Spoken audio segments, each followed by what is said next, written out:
As Nation, I am so excited about this video. Why? Because I get excited by greatness. I get excited by people who are exemplary in their field of expertise. And we haven't talked about the pit bull, Steve Sadow, Trump's attorney, in ages. But he just dropped an absolute bomb today. April 24th, 2024, he filed a brief supporting the dismissal of counts 15 and 27 based on In re Loney in the Cash Money G Fani Willis Georgia interference election case. This is why, Nez Nation, everybody needs a savvy, smart, proficient attorney in their lives, because they drop bombshells like this when nobody expects it. They have the legal maneuvering, the savvy, the wits, the chess mastery that can help you get out of trouble in so many different ways. You'll never see it coming, because I didn't see this coming, and I know that Cash Money G didn't see this coming. This is pretty phenomenal. It is just magnifique. It's like art. Steve Sadow is an artiste. He is like the Van Gogh of attorneys. And so I'm going to go through this brief, and then I'll explain what it means. I'll explain, it's only 5 pages long. We'll read it together because there's brilliance in here. And then I'll tell you exactly what it means and what this could impact and how it could impact the case moving forward. Okay, so let's go through this. So, State of Georgia versus Donald J. Trump to Scott McAfee, President Trump's supplemental brief supporting, okay, let's make this a little bigger, supporting dismissal of counts 15 and 27 based on In re Loney, which is a case precedent that Sadow is implementing for this brief. President Trump takes the opportunity provided by the court to concisely state why In re Loney requires that counts 15 and 27 be dismissed. Those counts cannot stand because the state of Georgia lacks the authority to criminalize conduct under a state statute here, where such conduct is directed at a federal forum here, the federal judiciary.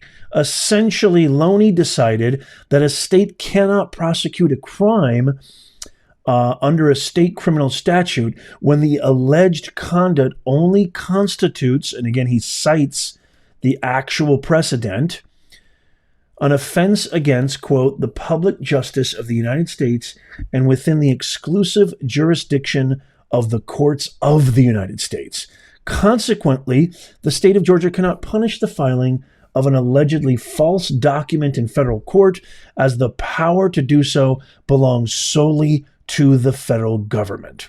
Count 15 alleges a conspiracy to file, and count 27 alleges the filing of false documents in an exclusive federal tribunal, the United States District Court for the Northern District of Georgia. Not in a public record or court state of Georgia, according to the rationale underlying Loney, because the conduct both charged in both counts actually directly impacts the judiciary of the United States. It contravenes federal, not state, criminal law. Thus, it cannot be prosecuted in state court under a state criminal statute.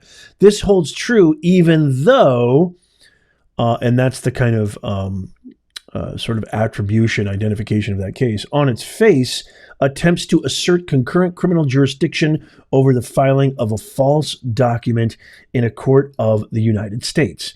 Under Loney, such jurisdiction cannot exist. Stated simply, since under Loney the state has no jurisdiction or authority to enforce federal criminal law, which is precisely what the prosecution is attempting to do in counts 15 and 27, those counts must be dismissed. This is the same principle applied in Ross v. State, 1875, which was cited favorably in Loney. In granting the defendant's motion to quash, the Georgia Supreme Court in Ross made clear that if, quote, the offense charged in the indictment contained in the record was an offense against the public justice of the United States, and not against the public justice of this state, the trial court, this is really important, had no jurisdiction to try it. I mean, this is artistry. Nez Nation, I'm going to explain this in a second. Just hang with me. This is reinforced by the decision in People versus Psalm 2008, which prohibited a prosecution under an ambiguous California statute for, quote, false documents provided in connection with a federal immigration investigation.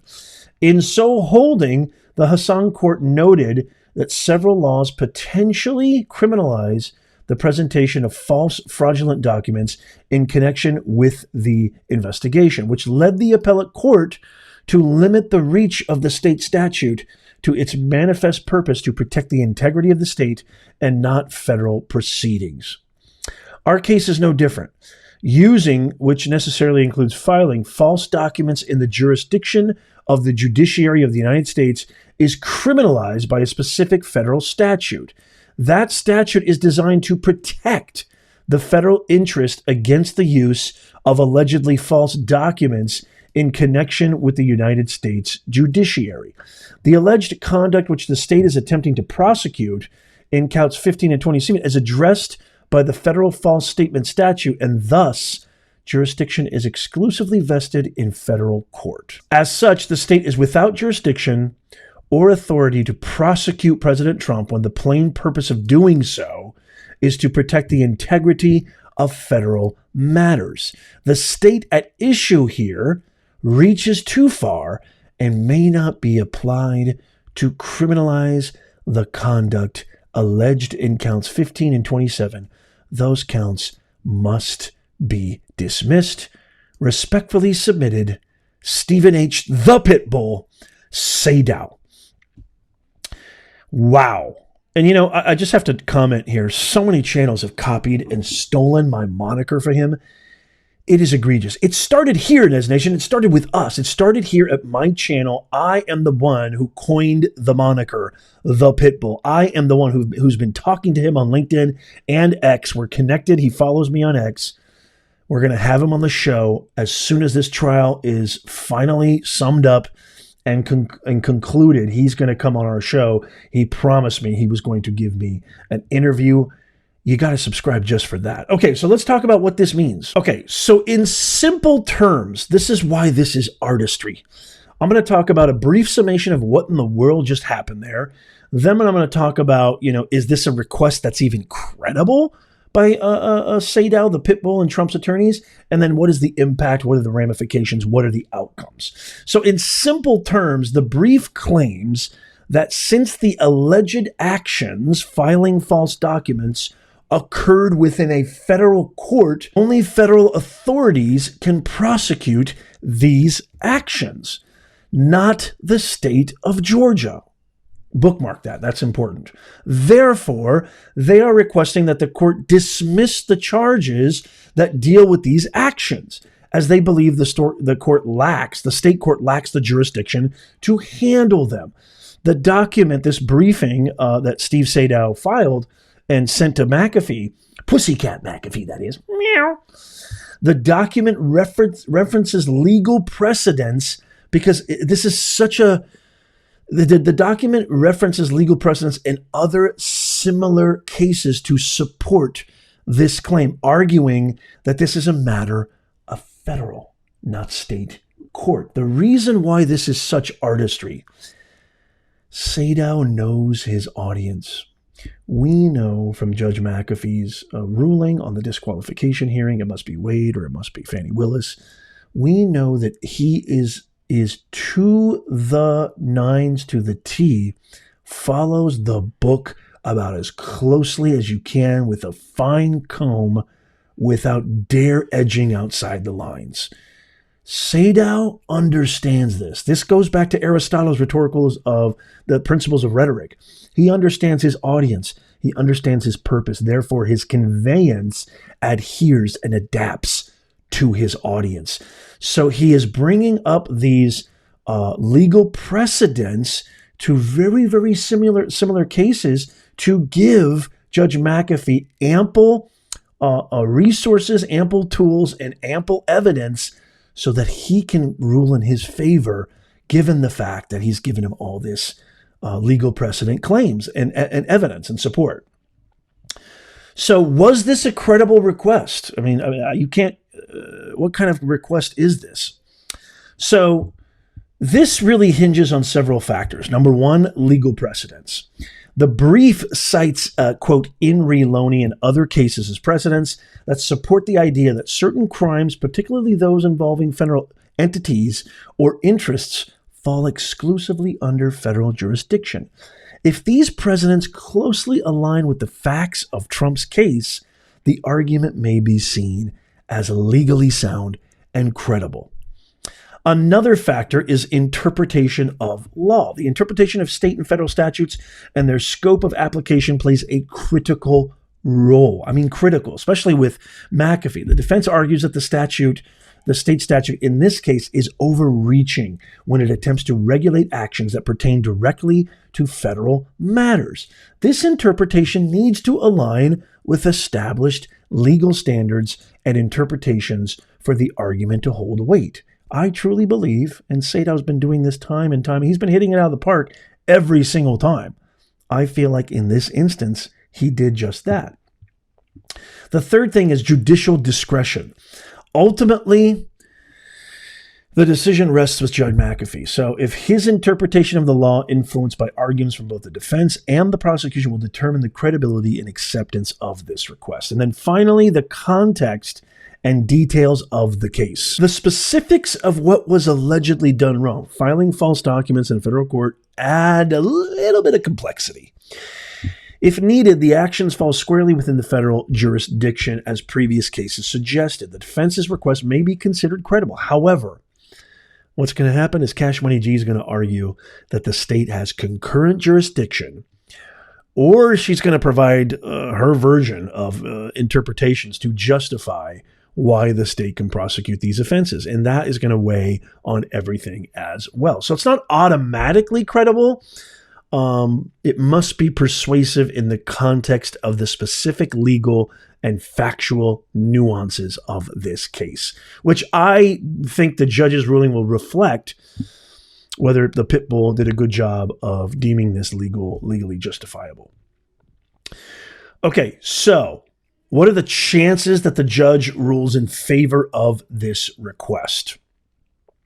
Strength of legal argument, quality of evidence, judicial discretion and philosophy, broader legal context, complexity of jurisdictional issues. Essentially, it's almost impossible to speculate, but I am going to go ahead and do that.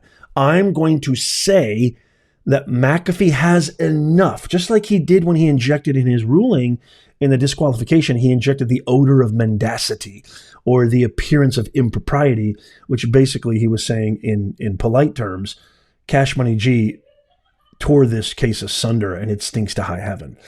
And so I think that it's hard to speculate, but I'm going to speculate. I think he's got enough there that he's going to give this win to Sadow, the Pitbull, and Trump. Now, what does this mean? What's the best possible outcome? This is really, really important. Listen to this. So the motive for filing a motion to dismiss charges based on jurisdictional grounds, like in President Trump's case, generally revolves around a few key objections. The primary motive is straightforward: to get the charges dismissed. This is the artistry of Sadow. If the court actually agrees that the state lacks jurisdiction, get this, Nez Nation, this is why this is huge, the state's charges would be nullified, potentially resulting in a significant part, if not all, of the case against Trump being dropped at the state level. Huge. Absolutely huge. So, I mean, it doesn't get any bigger than that. Now, even if not all the charges are dismissed, successfully arguing that some of these charges fall outside of state jurisdiction will help narrow the scope of the case. This can limit evidence and topics that the prosecution can present. Genius of Sadow at trial, potentially weakening their overall case against Trump and the other co-defendants. Another thing is this is a brilliant legal strategy. It can serve sort of broader strategic purposes, which I know Sadow has been thinking about this, working on this day and night.